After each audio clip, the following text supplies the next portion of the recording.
namni gaafa beelafneete jedhaniin beelli maalidha jedheera. Kana gidduu sa'aatiin 18 otoo hin nyaatin turuu qaba jechuudha. Beela'uu qaba namni. Beela'ee tooni foon gooftaa, dhiiga gooftaa nyaachuu dhuguu kan qabu malee har'a bal'inaan wanti isiniif kaasu akaakuu tsoomitis beekuu qabna waan ta'e adda baasnee beektu. Gooftaa Yesuus Kiristoos yeroo tsoomtan diddibadhaa akka tsooma nama tsoomu hin fakkaatinaa kan jedhe sun isaan kanaaf jechuudha.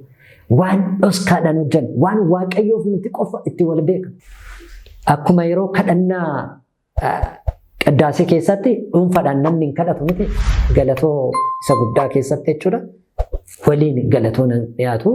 Waa'ee nyaata qurxummii irratti qurxummii nyaadhaa hin nyaatinaa kan jedhu hin jira. Ammaayyuu mormiin kun inuma jira. Akka mana kiristaanattis hudaadi kan jedhamu lafa bal'aa hundi qotuudha ture dur. Lafa tsoomii namni hundi tsoomu waan ta'eef inni biraa tsoomiin kun tsoomii gammoojjiin ittiin qulqullaa'an ittiin adda ta'anidha. Tsoomiin kun tsoomii qophaa'inaa jedhama.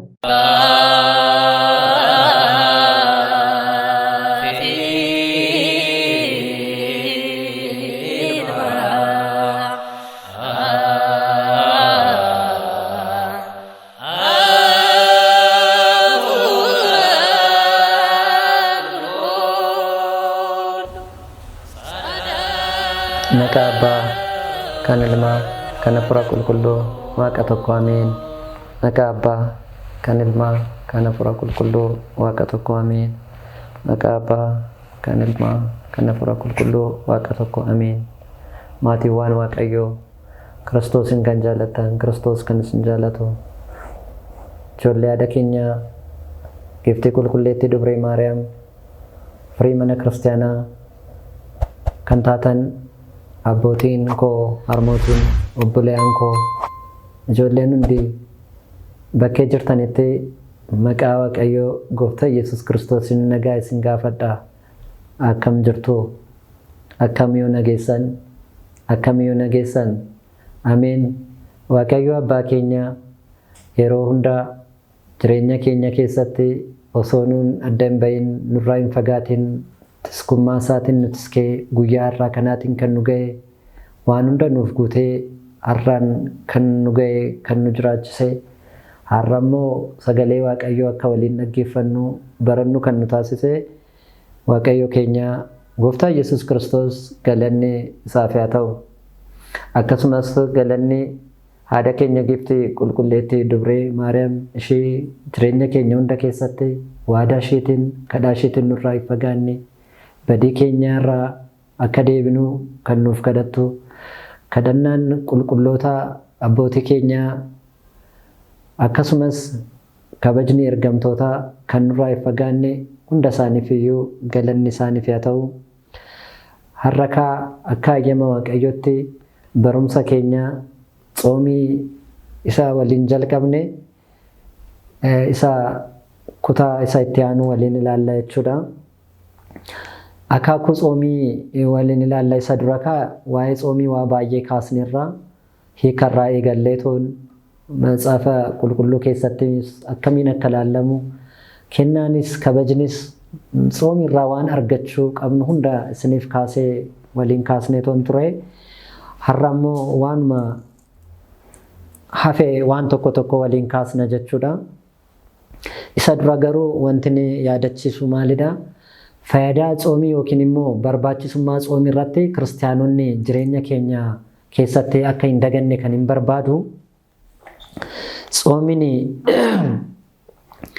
waan baay'ee barbaachisuuf tokko keessaa yeroo beelofnee beeluu akka beeknuuf jedhu abbootiin keenya yoo beelofne immoo maalidha?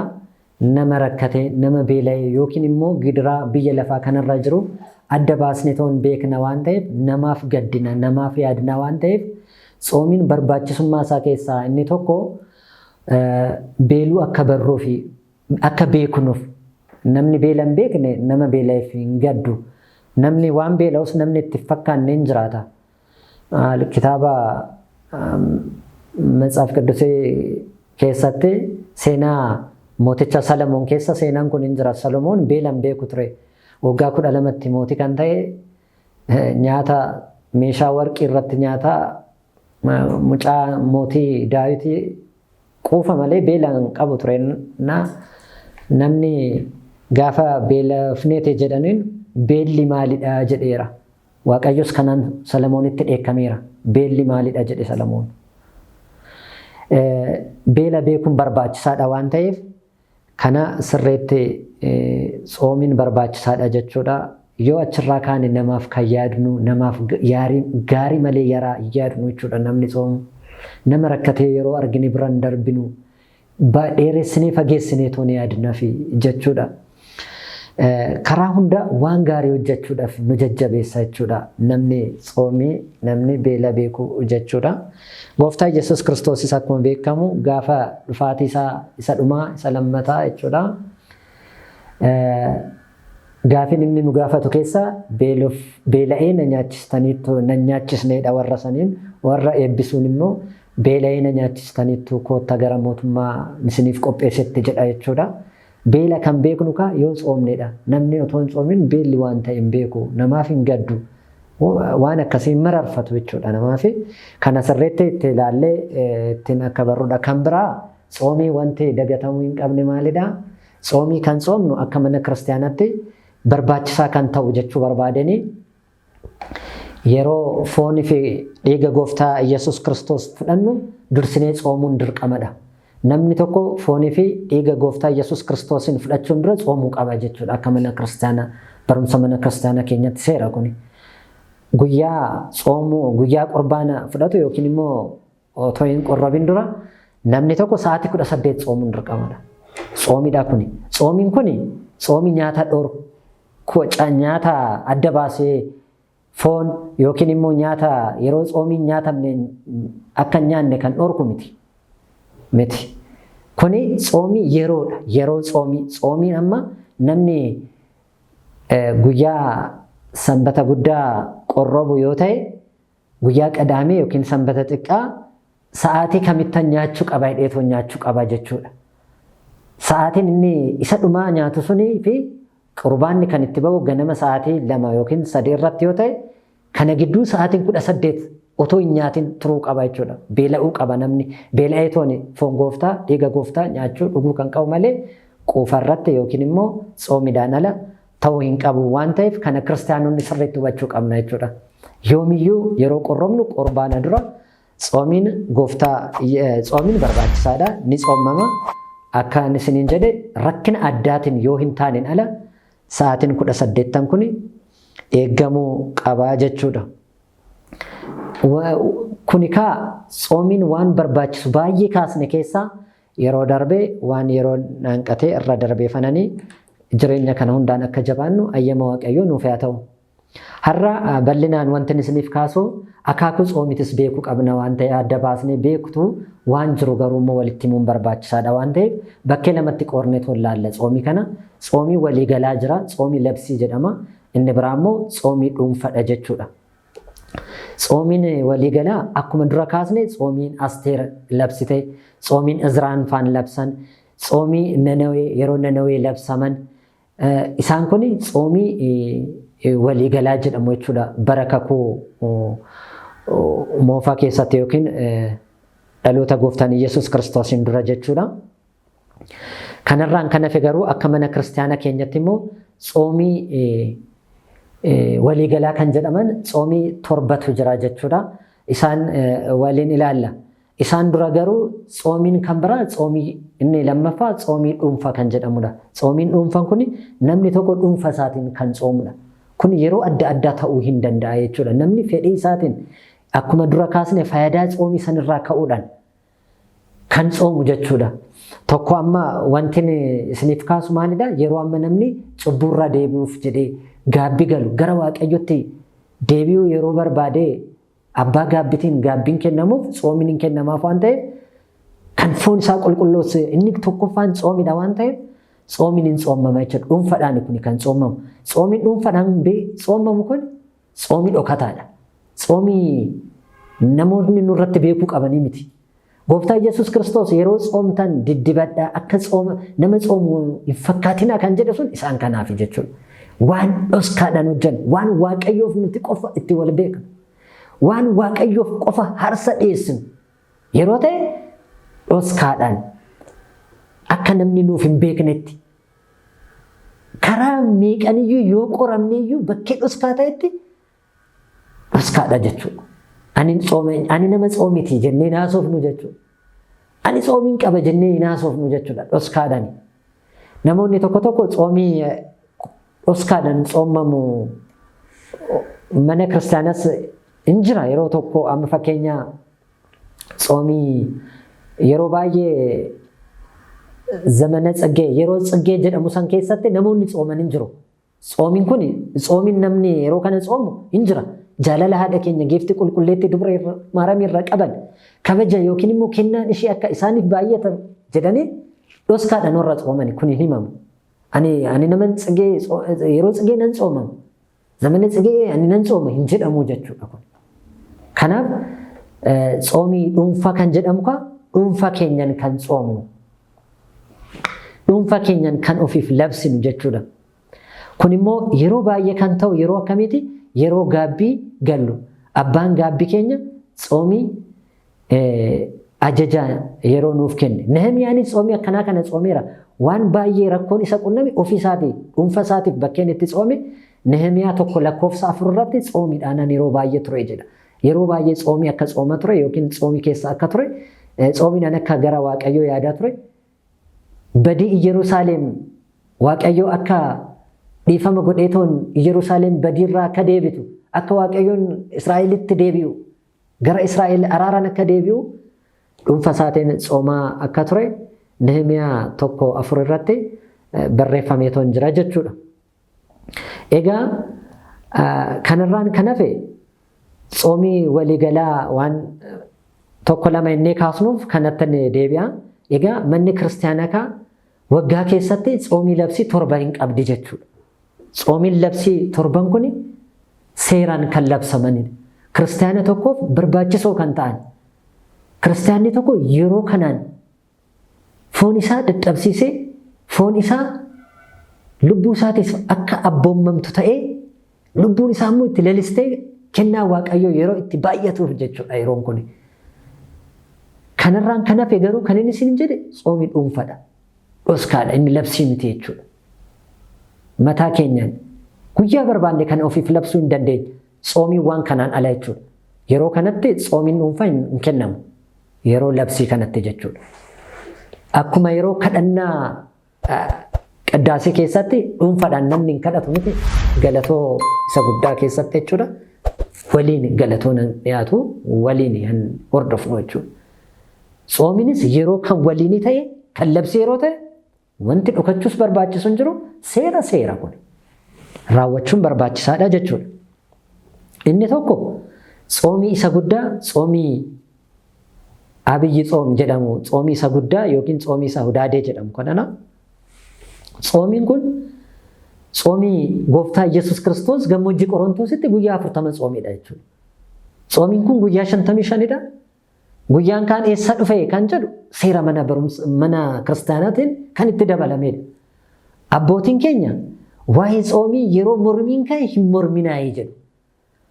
Amma mormiin baay'een jira waa'ee nyaata qurxummii irratti qurxummii nyaadhaa hin nyaatinaa kan jedhu hin jira. Ammaayyuu mormiin kun inuma jira akka mana kiristaanaattis. Garuu booddee manni kiristaanaa Fataa Nagastii irratti isa kitaaba haqoota moototaa irratti akkuma taa'etti isaan salastuu meeta abbootiin 318 akka murteessan Niiqiyaa irratti jechuudha. Aasaan qurxummiin akka hin nyaatamne jedhameera. Garuu mormiin hin jira jecha achirratti barreeffame san irraan kan ka'e mormiin tokko hin jira. Abbootiin adda addaa mormii kanarratti gaafii kanarratti ka'amaa ture deebiin adda addaas kennameera. Akka mana kiristaanatti garuu qurxummiin yeroo tsoomii akka hin nyaatamne himameera jechuudha. Keessattuu mormii kana araarsuudhaaf abbootiin kan jedhan maalidha? Tsoomiidhaaf yaadaa tsoomiidhaaf murteessaa jedhu gara tsoomitti inkilaayindi ta'a yookiin immoo isa maadilaat jennu san gara tsoomitti hiriiroo keenya yoo tsoomii fi nyaanni dhufan tsoomitti dhiyaadhaa yookiin gara tsoomii ta'atoon haasaa gara tsoomitti dhiyaadhaa jedhu. Kanarraan kan ka'e abbaan keenya Phaaphaasiin Paatriyaarkiin Itoophiyaa isa sadaffaa Abuna Takla Hayimaanoot bara isaanii haasaan akka hin nyaatamne jedhanii akka mana kiristaanaa Itoophiyaatti Ortodoksii Tawaahidoo Itoophiyaatti labsameera jechuudha kuni. Kuni labsiisan irras jira. Hiikni kitaaba haqa moototaarra jirus immoo karaa lamaanuu yaa hiikamu malee abbootiin garuu kan irratti walii galan qurxummiin hin nyaatamu kan jedhudha jechuudha. Maalifani kana isiniif kaase tsoomiin guyyaa 15 dabalaman kun fuulduraaf duubatti kan dabalaman guyyaa 40 tsoomii gooftan abbootiin keenya immoo tsoomiidhaaf waan gara tsoomitti waan ta'aniif la tsoom aadlu isa jedhame san jechuudha. Tsoomiidhaaf yeroo baay'ee ragaa ta'u yookiin gara tsoomitti hiiquu jechuudha. Kanaaf tsoomii waan jiran tsooma harqaal kan jedhamu hin jira tureeyyuu sababa seenaa mataasaa qaba. Guyyaa torbadha isa tsoomii abiyyi tsoomii dura akka oolu jedhanii yeroo torbee gooftaa Yesuus Kiristoos immoo gidiraa itti argisan tsoomii hamaamaati isa torbee dhukkuba gooftaa Yesuus Kiristoos itti argisan boodarra godhanii walumaa gala tsoomiin guddaa abiyyi tsoomiin kun guyyaa 55 ta'e malee tsoomiin kun tsoomii guyyaa 40dha.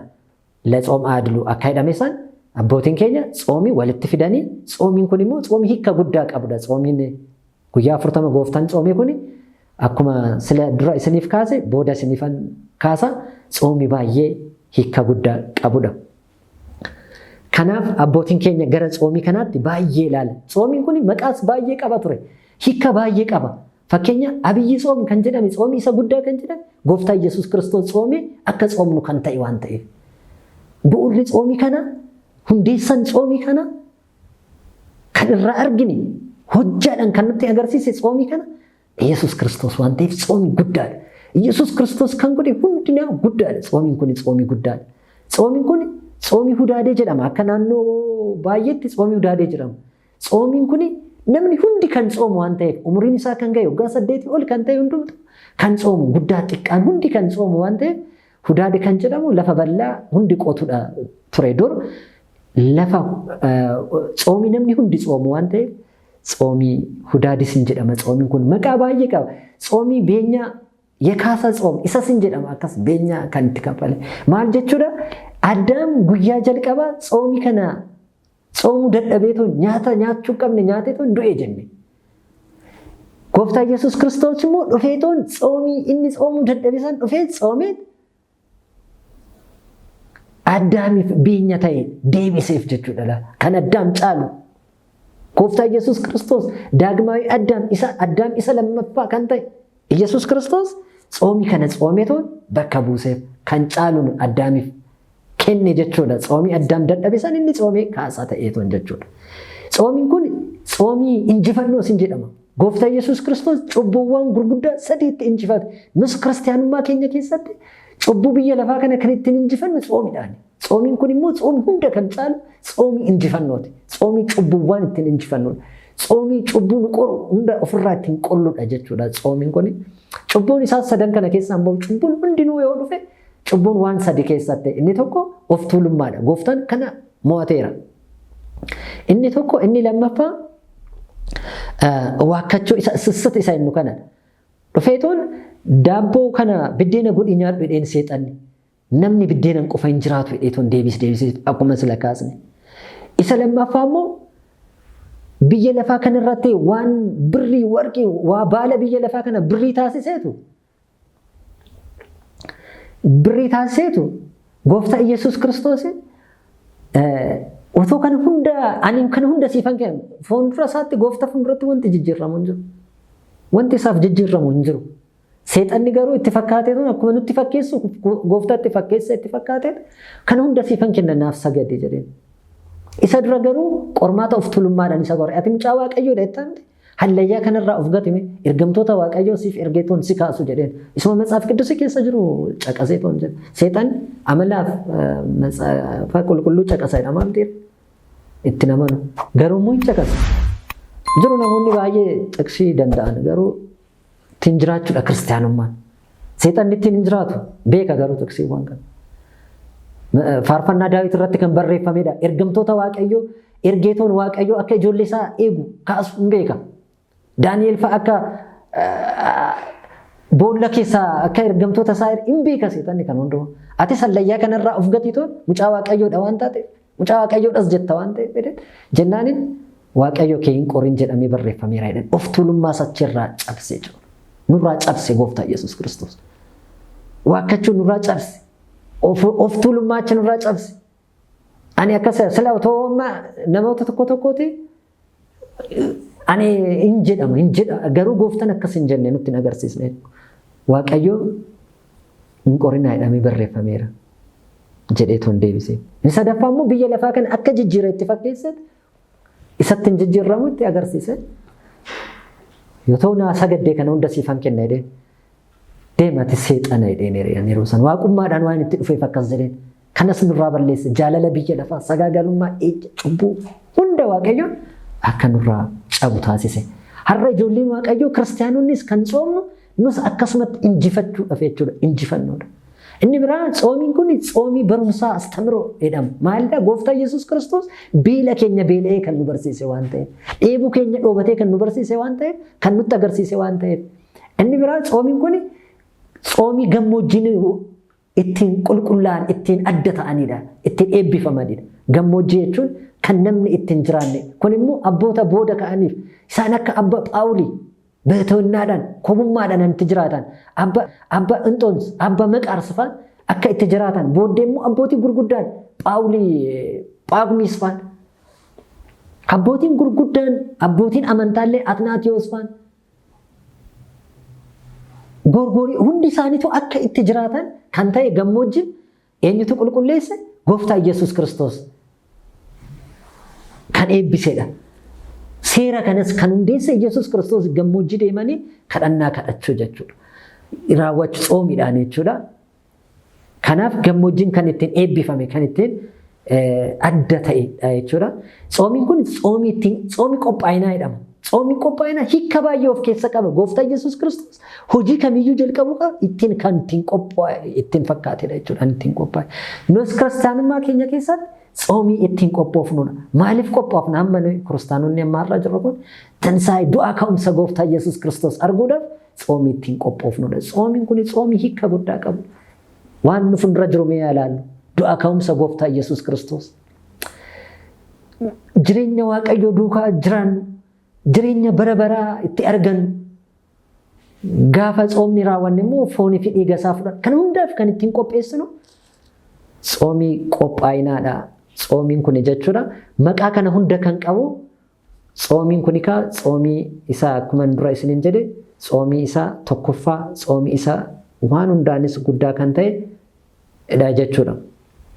Kana kan biraa tsoomiin inni lammaffaa tsoomii duukaa bu'ootaa jedhama. Tsoomiin duukaa bu'ootaa kun duukaa bu'oonni Gooftaa Yesuus Kiristoos akkuma Gooftaa Yesuus Kiristoos irraa baran hojii isaanii hafuura qulqulluu erga fudhatan booddee hojii isaanii eegaluun dura tsoomii kan tsoomanidha.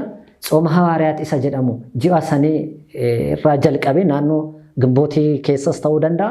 Achirraa eegaleetoon haga Haamlee bultii 5 kan hiikamu jechuudha. Tsoomiin kun tsoomii duukaa bu'oota Gooftaa Yesuus Kiristoosidha. Hojii isaanii hunda jalqabuun dura kan tsoomanidha. Kan biraa tsoomii lallabaa kan jedhamudha. Isa tsooma nabiyaat isa jedhamu sadaffaan jechuudha. Isa kana immoo tsoomii raajonni tsoomanidha. Tsoomii isa Musee faan tsooman, Eeliyaas faan kan tsooman, abbootiin qulqulloonni kan tsooman, hin dhufa jedhaniitoon Isaayyaas faan, Ermiyaas faan kan tsooman, hin dhufa hin dhalata, dingil badingilinaa tatsaansaallee cisa jedhe. Waaqayyoon akka dhalatan kan ittiin lallabaa turan, kan ittiin dubbachaa, kan ittiin hawwaatiif eegaa turan tsoomii kanaan ture jechuudha. Hawwaniitis yaa arguu baatan malee abdiidhaan garuu argaa kan ittiin turan tsoomii kanadha. Kun immoo Hadaaree ji'a Sadaasaa gidduu jalqabamee toon yookaan muddee 28 yookaan 29 kan hiikamu tsoomii lallabaa kan jedhamudha jechuudha. Inni afuraffaa tsoomii filsataa kan jedhamu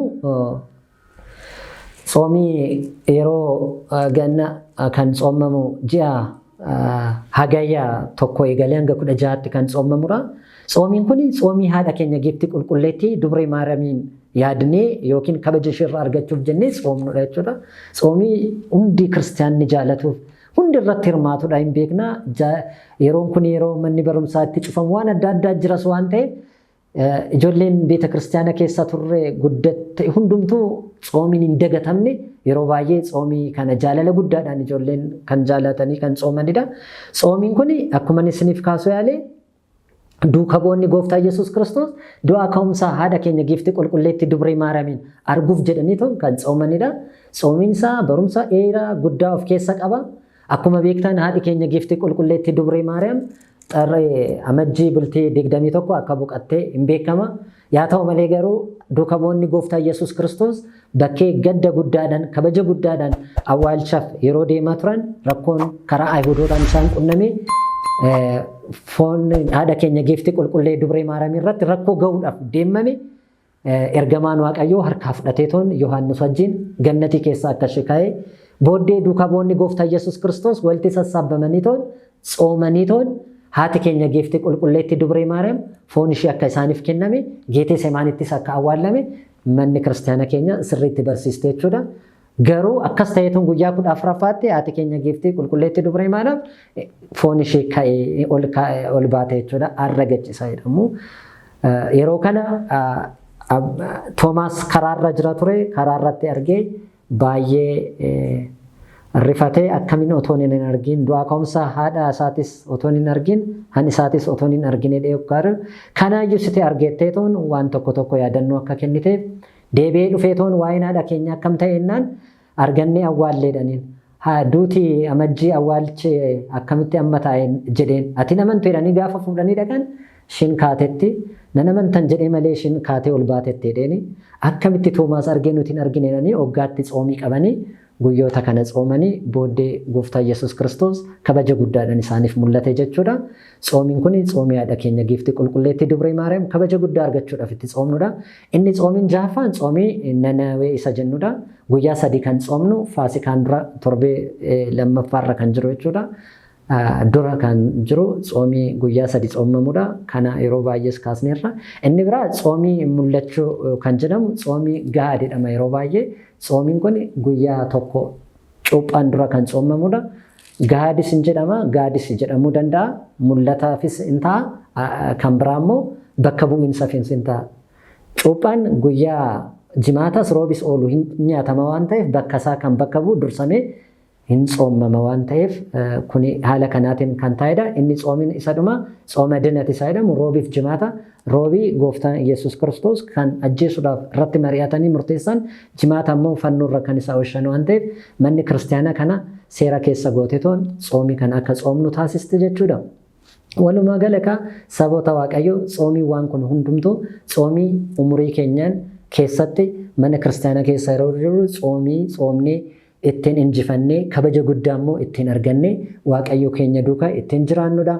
Manni kiristaana keenya kana sirriitti nu barsiiste hundi keenya yookaan amma Waaqayyoon nu dandeessiseen tsoomiiwwan kana tsoomneetoon gara Waaqayyootti akka dhiyaannu gara Waaqayyootti akka deemnu akka Waaqayyo waliinis jiraannu ayyama Waaqayyo nuuf haa ta'u.